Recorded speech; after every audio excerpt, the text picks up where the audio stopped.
여러분, 성령 강림 이후에 사도들과 교회를 통해서 일어난 놀라운 역사들을 우리가 계속 살펴보고 있습니다. 먼저 여러분, 못 걷게 된 나면서부터 걷지 못하던 장애인을 일으키는 역사가 있었습니다. 그 일이 어디서 있었지요? 성전 앞 미문에서 그 일이 있었다고 기록되어 있습니다. 자, 베드로가 사람들에게 성령의 오심을 증거하는데 어디서 설교했다고요? 성전 안에 있는 솔로몬 행각에서 설교했다 그랬습니다. 세 번째로 오늘 본문에 나오는 것처럼 사도들의 표적과 기사로 사람들이 많이 모여들게 되었는데, 그러한 역사도 또 어디서 일어났다고요? 성전 안 솔로몬 행각에서. 자, 이 모든 일들이 어디를 중심으로 벌어졌어요? 성전을 중심으로, 예루살렘에 있었던 성전과 그 성전 앞과 성전 안에 있는 곳에서 성전에 모인 사람들 앞에서 이 일들이 일어났다는 겁니다. 자, 여러분, 그 치유와 나음의 역사, 그 생명의 역사가 얼마나 대단했는지요. 오늘 본문의 15절에 보니까 심지어 베드로의 그림자라도 누구에게 덮일까? 사도들의 그림자만이라도 스쳐 지나가면 우리가 나음을 입을까 하는 그런 기대와 소망이 그들 가운데 있었고, 실제로 그렇게 됐다는 겁니다.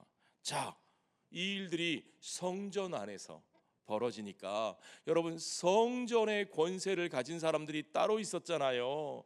대제사장들, 성전 맡은 자들, 사두개인들, 그들이 그 일들을 보면서 가만히 있었을까요?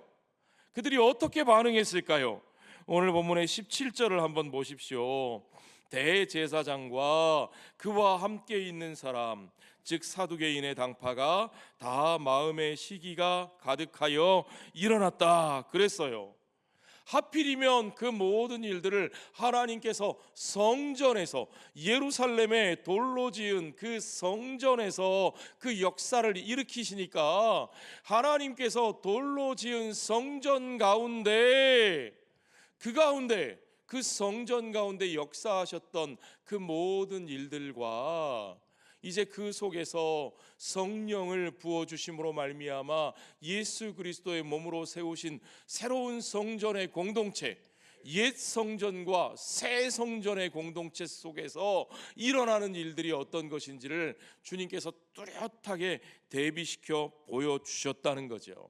그런데 그 가운데 그 옛 성전의 권세와 권리를 주장하고 있던 자들과 이제 주께서 새로운 성전 공동체로 세우신 그 성령 받은 사람들 사이에, 그들 속에 어떤 것이 있고 어떤 것이 없었는지 여러분 분명하게 확인하실 수 있게 됩니다. 자, 옛 성전의 권세 잡은 자들에게는 생명이 없었으나, 그들에게는 생명은 없었으나 그 성전에 대한 열심은 있었다는 사실을 우리가 볼 수 있어요. 오늘 방금 읽은 17절에 보니까, 자, 대제사장들과 사두개인들의 당파가 다 마음에 시기가 가득히 일어났다 그랬어요. 그들의 마음속에 시기가 일어났다고 되어 있는데, 이 시기라는 단어가 이 헬라어 원문에는 젤로스라는 단어로 사용됩니다. 이 젤로스라는 단어가 원래 나쁜 단어냐? 아니요. 이 단어가 원래 히브리 성경에서는 굉장히 좋은 말로 쓰이던 단어예요. 이게 열심이라는 단어로 번역됩니다. 그런데 여러분 보십시오. 갈라디아서 1장 14절에 보면 사도 바울이 자신을 이렇게 소개합니다. 내가 내 동족 중 여러 연갑자보다 유대교를 지나치게 믿어 내 조상의 전통에 대하여 더욱 열심히 있었으나 할 때, 그 열심이라는 단어가 똑같이 젤로스라는 단어가 사용됩니다. 어떤 곳에서는 시기라고 번역되었는데 어떤 곳에서는 열심이라고 번역되는구나. 어떤 게 더 정확한 번역일까요? 여러분, 구약에 보면 이 열심이라는 단어를 하나님께 적용했을 때 이사야 9장 7절에 보면 여호와의 열심이 이를 이루시리라. 여호와 하나님의 그 백성을 향한 열심, 그 언약의 신실하심, 그 열정, 그것이 이루어질 그것이 그 모든 약속을 이루어내실 것이다 라고 말할 때 이 젤로스라는 단어가 사용돼요. 이 열심이라는 말입니다. 그러니까 결코 나쁜 단어가 아니에요. 열왕기에 보면 여호와를 향한 나의 열심이라는 표현이 나옵니다. 하나님을 향한 우리의 열심, 우리의 신앙적인 열정도 이 젤로스라는 단어로 번역될 수 있습니다. 그리고 이 단어가 예수님께 적용될 때는 요한복음 2장에 보니까 예수님이 성전의 장사꾼들을 몰아내실 때 그 모습을 보면서 주의 전을 향한 열심이 그를 삼켰나이다 하는 시편 69편에 나오는 표현을 인용해서 예수님의 성전을 향한 그 열심을 표현하기도 했던 거죠. 그러니까 이 열심이라는 단어, 젤러스라는 단어는 결코 나쁜 단어가 아닌데, 문제는 이 성전 맡은 자들, 이 제사장들, 이 사두개인들에게 하나님의 성전됨에 생명은 없고 예수의 부활에 생명은 없고 오직 그 돌집과 그 돌집이 가져다 준 권세와 그리고 그 속에서 그들이 대대로 누려온 직분과 기득권과 그리고 그 전통에 따른 그들의 위치, 그 모든 것들을 지키기 위한 그들의 열심이라고 사용될 때는 그것은 하나님을 향한 열정이라기보다는 생명을 향한 시기심이 되어서, 열심이 시기심이 되어서, 여러분, 생명은 사라지고 열정만 남았을 때, 열심만 남았을 때 그것이 오히려 시기심이 되어서 하나님의 생명의 역사를 가로막게 된다는 사실을 여러분 분명히 보시기 바랍니다. 여러분, 오늘날 우리들의 공동체도 마찬가지입니다. 우리들이 하나님의 백성들로 부르심을 받아 우리가 하나님의 교회를 이루고 우리가 그 교회의 직분을 맡아서 섬기는데, 우리에게 그리스도의 생명이 없고 부활하신 주님의 생명이 없고 그 성령의 살아 역사하심이 없으면, 그것이 없는 상태에서 우리에게 그저 전통에 대한 열심, 그저 조직에 대한 열심, 그저 내 자신 인정받고 싶은 욕망, 그런 것들만 남아있을 때 그 열심은 결국은 시기심이 되어서 생명의 역사를 가로막고 하나님의 은혜의 역사를 가로막는다는 사실을 여러분 분명히 아셔야 합니다.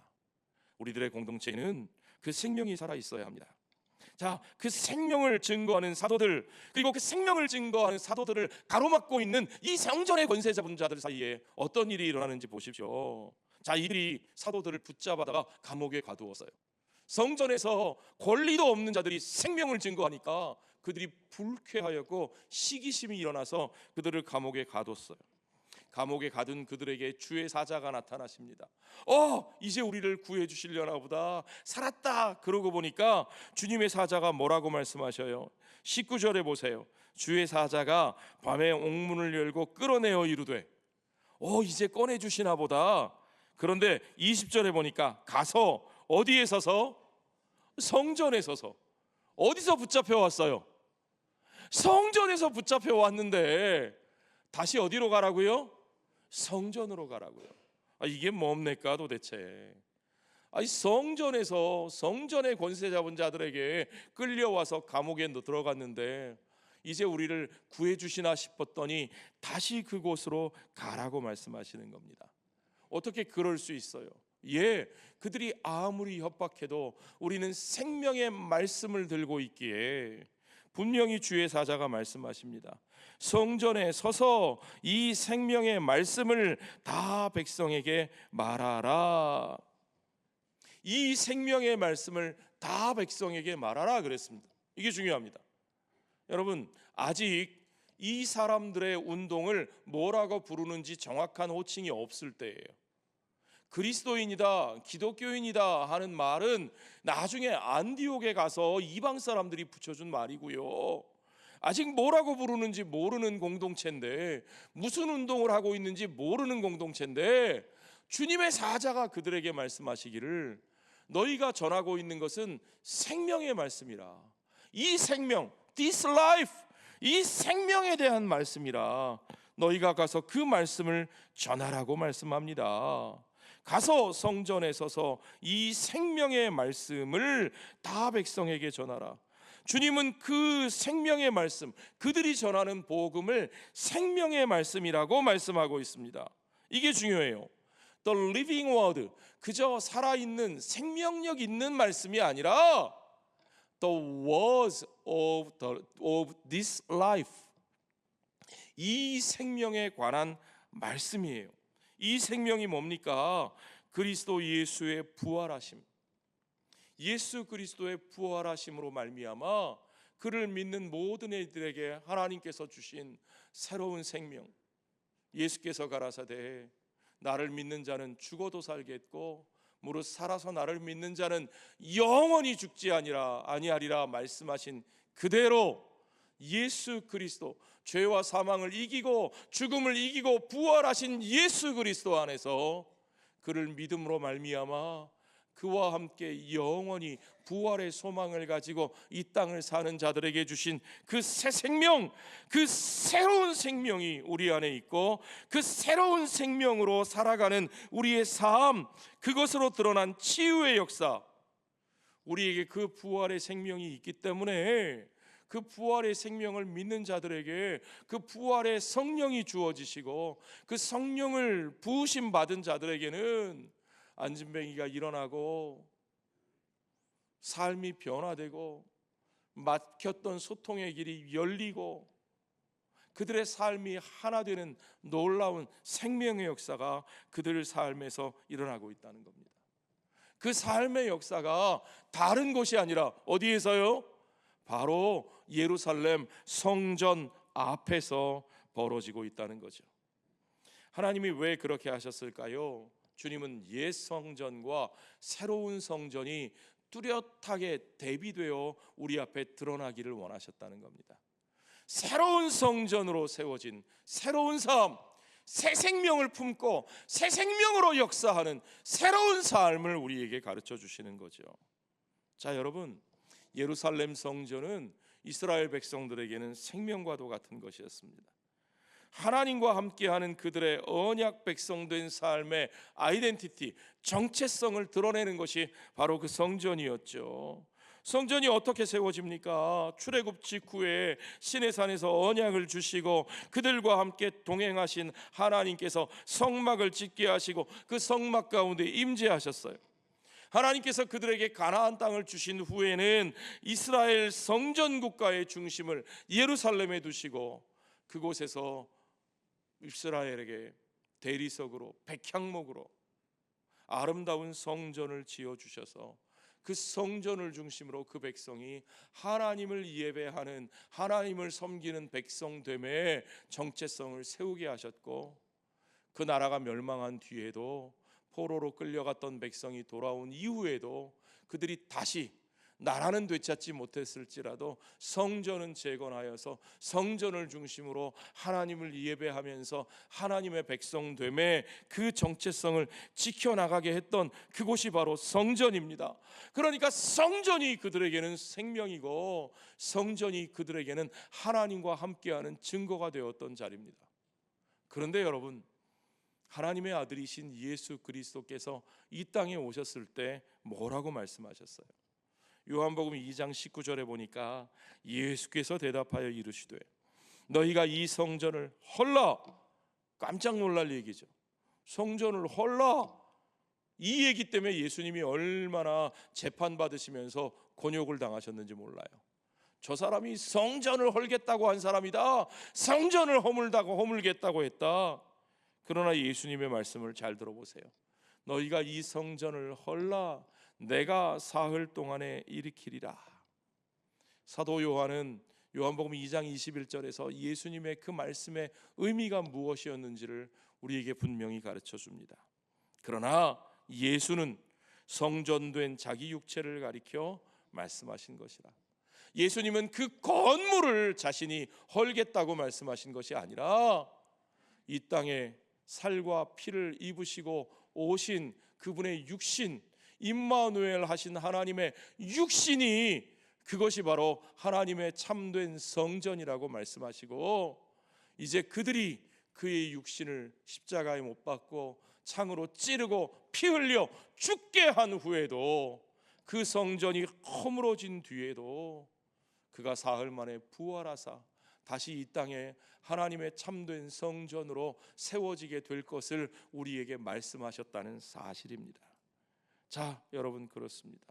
우리 주님은 그렇게 예수 그리스도를 통해서 이 땅에 하나님과 함께하는 백성들을 그 육신 안에 부르시고 그의 죽으심과 그의 다시 사심으로 새로운 생명으로 사는 공동체를 예수 그리스도의 몸된 교회 공동체로 세우셔서 이제 그들에게 성령 부어주셔서 이제 그들을 새로운 성전으로, 새로운 하나님의 성전으로 이 땅 가운데 세워주신 것입니다. 하나님께서 그렇게 새로운 성전으로 세워진 그 공동체를 의도적으로 예루살렘 성전, 돌로 지은 옛 성전 앞에 세우셨고, 그 성전 앞에서 그 성전의 권세를 가지고 있다는 그 권세자들 앞에서 그 새로운 생명에 대하여 담대하게 증거하게 하시는 거죠. 부활하신 예수의 생명으로 세워진 이 새로운 성전으로 세워진 그들의 삶에 대해서 그들 앞에 증거하고 드러내고 보여주게 하시는 겁니다. 그 속에서 성령의 임재가 이루어졌습니다. 그 속에서 죽어가는 생명을 치유하고 살리는 역사가 일어났습니다. 이제 하나님의 성전은 그 권세에 있는 자들의 손에 있는 것이 아니고 예수와 함께 다시 살아난, 예수와 함께 죽고 예수와 함께 다시 살아난 그 사람들 가운데 살아계신 하나님의 성령이 역사하시는 그들의 삶 속에, 그들의 공동체 속에, 그들의 관계 속에 있는 것을 여러분 믿으시기 바랍니다. 자, 우리의 삶 속에서 역사하시는 이 새로운 생명에 대하여 주님은 우리가 담대히 증거하라고 말씀하고 계십니다. 그분이 우리를 치유하십니다. 그분이 우리의 삶을 변화시키십니다. 그분이 우리를 새롭게 하십니다. 죄와 사망의 권세를 이기고 부활하신 그분이, 그분과 함께 이제 우리는 새로운 부활의 생명을 살고 있는 겁니다. 그 부활의 생명이 이미 저와 여러분 속에서 역사하기 시작했습니다. 이제는 내가 사는 것이 아니요 내 안에 그리스도가 사심으로 내 안에서 성령의 소욕을 따르는, 육체의 소욕을 따르지 아니하고 성령의 소욕을 따르는 성화의 역사가 하나씩 하나씩 생명의 삶이 시작되었다는 사실을 우리가 발견합니다. 그 예수의 이름을 믿고 그 예수를 영접하며 예수와 하나 되어 예수와 함께 죽으면 우리는 그와 함께 부활의 새 생명으로 다시 살아납니다. 그 새 삶을 누리면서 그와 함께 오늘도 우리가 살고 있는 거죠. 자, 여러분, 이제 그렇게 새 생명의 새로운 성전의 공동체를 이룬 우리들에게 주님은 우리가 더 이상 그들의 협박과 위협에 굴복하지 않고 바로 그 새로운 생명, 그들에게 없는 새 생명을 우리가 증거해야 한다고, 우리가 그것을 증거하기 위하여 세우심을 입었다고 우리에게 말씀하고 계신 것입니다. 그래서 우리는 주님이 가라 하시는 그곳으로 가야 합니다. 우리는 주님이 세우시는 그 자리에 서야 합니다. 그들이 우리를 어떤 말로 위협할지라도, 그들이 우리를 어떤 말로 조롱하고 모욕할지라도 거기에 가면 붙잡히고, 거기에 가면 손해보고, 거기에 가면 상처받을 것이 뻔할지라도 우리는 다시 그곳으로 가는 겁니다. 아멘. 주님의 사자가 우리에게 그렇게 명령하고 계십니다. 그곳으로 갈지라도 우리는 걱정하지 않습니다. 우리는 그들을 두려워하지 않습니다. 오늘 본문의 24절에 보니까 재미있는 표현이 나와요. 성전 맡은 자와 제사장들이 이 말을 듣고 의혹하여 이 일이 어찌 될까? 의혹하여 우리말에 그렇게 번역했는데 영어 성경에 wondering이라는 단어가 사용되고 있어요. 이 세번역 성경에는 그들이 사도들의 일로 당황하였다 그렇게 돼 있어요. 여러분 예전에 어떤 개그 프로그램 보니까 많이 당황하셨어요 그러더라고요. 정말 당황했다는 거예요. 누가 당황해요? 위협당한 사람들이 당황한 게 아니라 위협하고 있는 사람들이 당황하고 있는 거예요. 26절에 보니까 더 재미있습니다. 성전 맡은 자가 부하들과 같이 가서 그들을 잡아왔으나 강제로 못함은 백성이 돌로 칠까 두려워함이더라. 누가 두려워해요? 위협 당하는 사람들이 두려워하고 있어요? 아니죠. 위협한 사람들이 두려워하고 있다는 거예요. 옥에 갇히고 협박당한 사도들이 두려워한 것이 아니고 권세를 가지고 힘을 가지고 그들을 위협하고 있는 그들이 오히려 눈치 보고 두려워하고 있다는 겁니다. 여러분, 그렇습니다. 부활의 새 생명을 가지고 사는 사람들은 죽음을 두려워하지 않습니다. 왜 그렇습니까? 우리는 이미 죽었잖아요. 아멘. 저와 여러분은 이미 죽었습니다. 우리가 언제 죽었어요? 우리는 예수를 믿는 그 순간에, 우리가 예수 그리스도의 이름으로 세례를 받는 그 순간에 우리는 그리스도의 십자가에 못 박혀 죽은 것을 여러분 고백하십니까? 그것이 중요합니다. 우리의 육신은, 우리의 혈과 육은 이미 그리스도와 함께 십자가에 못 박혀 죽었기에 우리는 이제 다시는 죽음이 두렵지 않습니다. 우리는 이제 그리스도와 함께 새로운 생명을 살고 있고, 이제 내가 사는 것은 내가 사는 것이 아니요 내 안에 계신 그리스도가 사는 것이기에 우리는 내 삶을, 내 생명을 위협하는 그들의 위협과 죽음의 협박이 전혀 두려울 필요가 없는 사람들인 것을 여러분 믿으시기 바랍니다. 그러므로 우리는 이제 우리 안에 있는 생명을 성령과 함께 증거합니다. 이게 나 혼자 증거하는 일이면, 내 힘으로 해야 되는 일이면 나도 두렵고요, 나도 쫄리고요, 아이고 나도 이거 감당 못할 텐데요. 아니요, 이 일은 내가 하는 일이 아니라, 나 혼자 하는 일이 아니라 성령이 함께 하시는 일이라고 분명히 말씀하고 계십니다. 자, 5장 후반부에 보면요, 아주 똑똑한 사람 한 사람이 등장해요. 가말리엘이라고 하는 사람입니다. 당대 최고의 율법 교사예요. 그분 초상화가 남아 있는데 한번 보세요. 와, 위엄 있게 생기셨죠? 지혜롭게도 생기셨죠? 대단한 선생님이고, 사도 바울이 이 가말리엘의 문화에서 공부했다는 거예요. 바리새인 중에 바리새인이고, 정통 바리새인이고, 얼마나 지혜로운 사람인데요. 대제사장들과 사두개인들이 이 예수 믿는 사람들을 어떻게 할까 아무리 고민을 해도 답이 잘 안 나오니까 사내들인 공의회를 모아서 이 자기들과 반대파인 바리새파에 속한 가말리엘까지 모셔다가 그의 의견을 물었더니 그가 이렇게 대답합니다.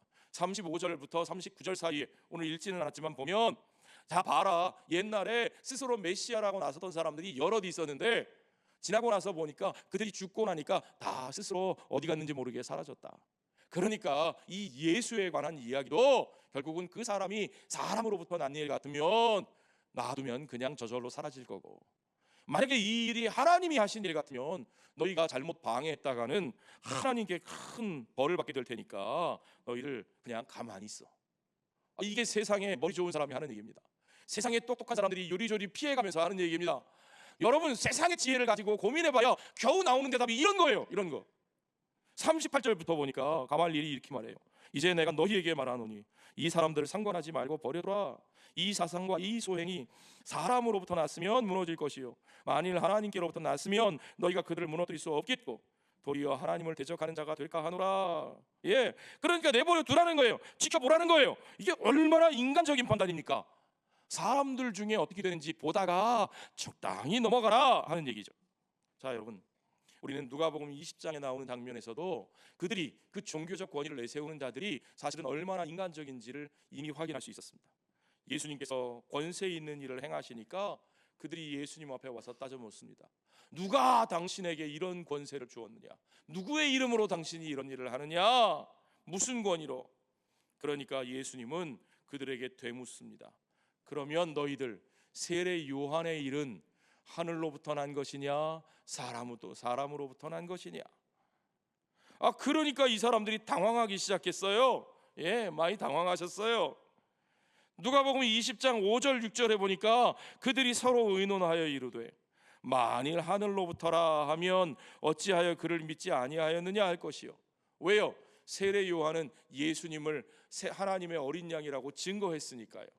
세상 죄를 지고 갈 하나님의 어린 양이라고 증거했는데 왜 그 증거를 따르지 않느냐라고 말할 것이고, 만일 사람으로부터라 하면 백성이 요한을 선지자로 인정하니 그들이 다 우리를 돌로 칠 것이라. 아니, 사람들로부터 우리가 미움을 받을까 두렵다. 사람 눈치 보는 거죠. 대단히 똑똑하고 대단히 지혜 있는 것 같은 세상의 모든 지혜와 세상의 모든 권위를 가진 사람들이 사실은 누구 눈치 봐요? 사람들의 눈치를 보고 있다는 겁니다. 여기 있는 청년 여러분, 여러분 세상의 학문에 속지 마십시오.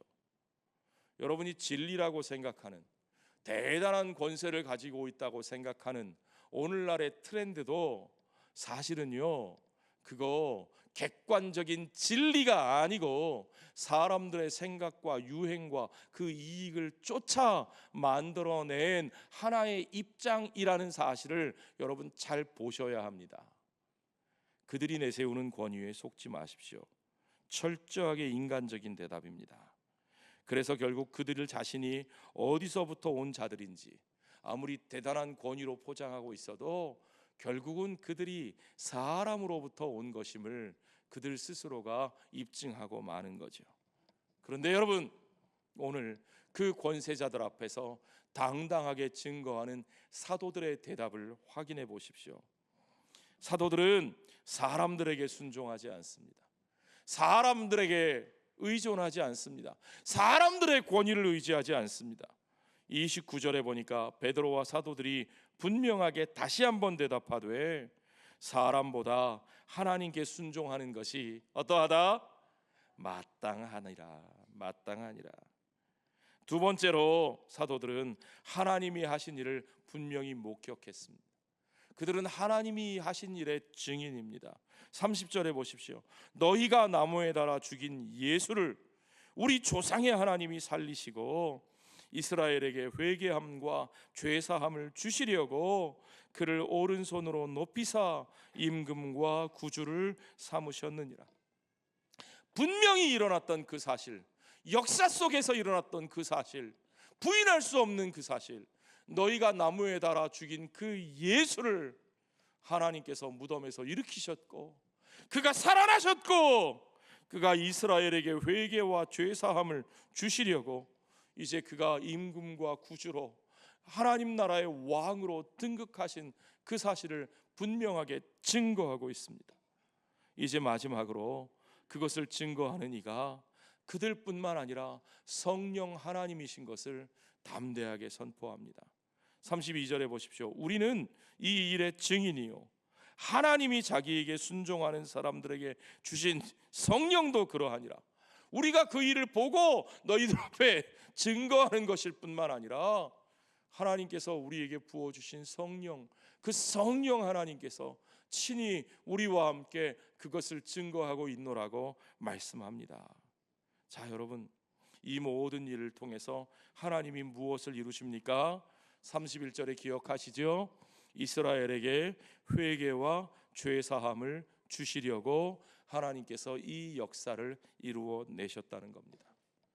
하나님의 백성 이스라엘을 돌이키게 하시고 그들의 죄를 사해 주시고 그들이 하나님과 샬롬을 이루게 하시고 그들이 하나님과 화목함을 이루어 그들이 하나님의 백성다운 삶을 회복하고 그들이 이방의 빛으로 세워져 온 열방과 모든 피조물이 주 앞에 돌아오게 되는 그 새하늘과 새 땅을 이루는 하나님 나라의 역사를 이루는지,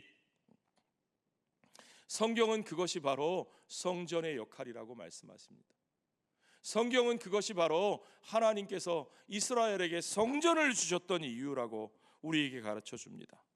사도들은 이제 자기들의 성전의 권세와 자기들의 그 권리를 내세우는 그 성전의 권세 잡은 자들 앞에서 부활하신 예수께서 바로 그 성전의 중심이 되고 계시다고, 부활하신 예수 그리스도의 몸으로 세우심을 받은 자기들이야말로 그 성전이 이루어내는 그 회개와 죄사함의 역사, 생명의 역사를 이루는 진짜 생명의 공동체, 하나님의 임재의 성전임을 분명하게 증거하고 있는 것입니다. 성령이 그것을 증거하고 있습니다. 지금 우리가 증거하고 있는 것은 사람만 증거하는 것이 아니라 성령이 함께 증거하고 있는 일입니다. 여러분, 우리는 성령이 함께 증거하고 있는 그 길을 향하여 함께 나아가고 있는 사람들입니다. 저와 여러분은 성령과 함께 나아가고 있는 사람들입니다. 할렐루야. 그렇습니다, 여러분. 그러하기에 우리는 우리가 당하는 그 모든 일에 대해서 꺼리낌이 없습니다. 두려움이 없습니다. 사도들은 그 조롱과 그 모욕과 그 협박이 그것이 두렵지 않을 뿐만 아니라 41절에 보니까 정말 놀라운 표현이 있습니다. 사도들은 그 이름을 위하여 능욕받는 일에 합당한 자로 여기심을 기뻐하면서, 이게 무슨 말이에요? 예수의 이름을 위하여 내가 능욕받는 일, 모욕을 당하고 협박을 당하는 일에 합당한 자로 여기심을 받은 것을 기뻐하였다. 내가 그런 자격을 얻게 된 것을 기뻐하였다. 아이씨, 내가 왜 저런 모욕까지 당하면서 이런 일을 해야 돼? 에이, 내가 왜 저런 협박을 당하면서 이런 손해를 보면서까지 내가 왜 예수 믿는 사람으로 살아야 돼? 가 아니고요, 반대로 와, 내가 누구이관데 예수의 이름을 위하여 내가 저런 모욕을 당하는 이런 놀라운 영광을, 내게 그런 자격을 하나님께서 주셨는가? 할렐루야. 그것을 기뻐하고 감사하는 그 기쁨과 감사가 그들에게 있었고, 그러므로 그들은 그 공회를 떠나서도 마지막 절에 보니까 그들이 날마다 성전에 있든지 사람들 앞에, 공중 앞에 나가든지 집에 있든지 사적인 삶의 공간에 있든지 어디에서든지, 공적인 삶에서든 사적인 삶에서든 그 어디에서든 예수는 그리스도다, 예수가 나의 주님이시다, 예수가 나의 왕이시다, 예수 안에서 우리에게 생명이 있다. 그러므로 오늘 우리는 이 땅 가운데 그 생명을 얻은 자로 예수의 백성으로 사는 것이 마땅하다.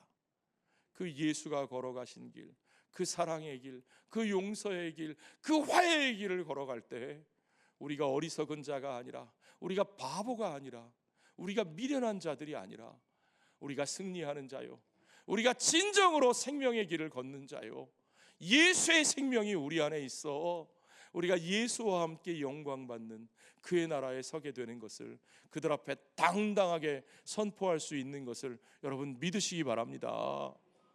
우리에게 그 믿음이 있습니까? 우리에게 진짜 그 생명이 있습니까? 그렇다면 우리가 공공 앞에 나가든지 사적인 삶 속에 있든지 어디에서든지, 가정에서든 직장에서든 사회생활에서든 어디에서든 우리는 똑같은 사람입니다. 예수의 생명을 품은 자, 부활의 소망을 가지고 사는 자, 그리하여 예수를 나의 주로 삼고 예수와 함께 죽고 예수로 다시 사는 자, 그리하여 세상에 어떤 모욕과 어떤 위협과 협박이 닥쳐와도 그것에 굴하지 아니하고 예수가 살아간 방식으로 사는 사람, 오늘 저와 여러분이 그러한 사람이 되기를 소원합니다. 저와 여러분, 우리들의 공동체 안에 그 예수의 부활의 생명이 역사하고, 생명이 없이 열심만 있어서 시기심으로 가득한 어떠한 공동체가 되지 않기를 바랍니다. 우리들 가운데 세워지는 일꾼들이 생명은 없고 열심만 있어서 시기심으로 하나님의 일을 방해하는 자들이 되지 않기를 소원합니다. 우리들의 교회가 이 부활의 생명으로 함께 일어서서 모든 위협을 떨쳐내고 우리를 보내시는 그 모든 자리에서 어디에서든지 그 부활의 소망과 그 생명의 능력을 발휘하는, 그래서 이 세상을 뒤집고 세상의 사람들의 삶을 변화시키고 죽어있는 그들의 삶이 살아있는 하나님의 생명의 전으로 변화되는 역사가 일어나기를 우리 주님의 이름으로, 살아계신 예수 그리스도의 이름으로 축원합니다.